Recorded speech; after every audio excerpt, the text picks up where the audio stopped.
guys, today kuha tayo pang salad. So itong salad, sa side ko lang kinukuha para lumago pa siya sa gitna. So ito namang red.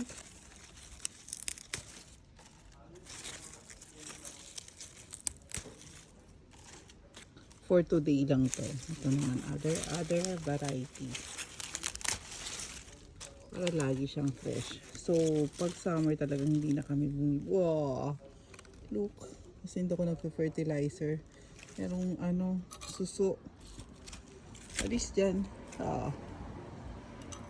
Kailangan ko din ito kaunti sa sauce.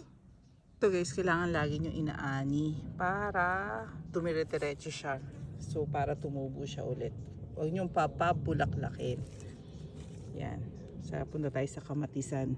Ayan ang ating kamatisan at ang ating bihaisas.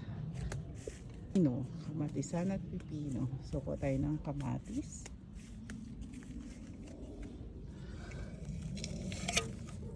Okay. So, kunin na natin to.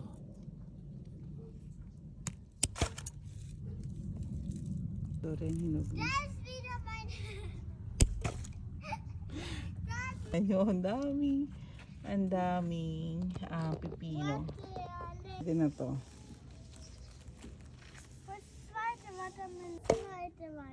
Itong talong na to.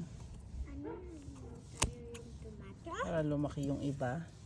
Apo, at anihin tayo pa ito, dalawa. Yeah. Pili. Itong pula na to. Apo. At ako, tignan sa tomato. Okay, mommy? Tingnan nyo ang aming, kalabasa. Yan, medyo malaki na. Ulit ni Bunso, watermelon. Ito tayong Ja? Yeah. Soll ich noch versuchen, die ist rot? Ito pa. Yung dyan sa side. It. Nasako. Awa. Pasin. Hello.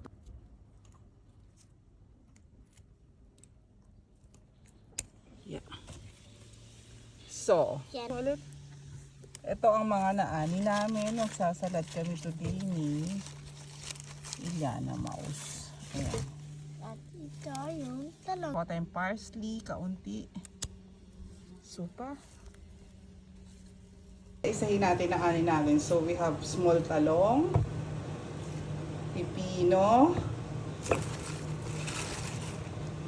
salad,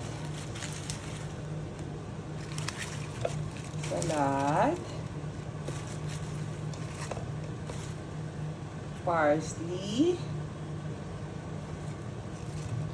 yan, kamatis, sili, ito chives ata yan. Yan po ang ating naani for today. Isa yan yung mga naani natin for today. So, ready na tayo for salad. So, salad, kamatis, talong, pipino, parsley, chives, at sili. So, pag may itinanim may aanihin. Cheers! Thank you for watching guys and God bless everyone.